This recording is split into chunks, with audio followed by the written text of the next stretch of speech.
सही कहो। अब भौजी कहले बड़ा तो देवर हवा इसे कुछ कहब ना तारा के। बहिन कहता तब कहती कि ना भैया तू तो बड़ा सुंदर लगता है बाकी जा देवर भौजाई बना लिया। बहिन कहता तो सुंदर लगता है। यही तो मंच है।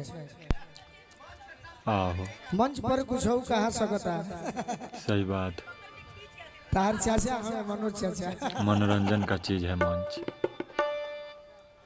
खुशी आई बड़ी बहुत सुंदर। आज बड़ा ही खुशी के बात बाकी अच्छा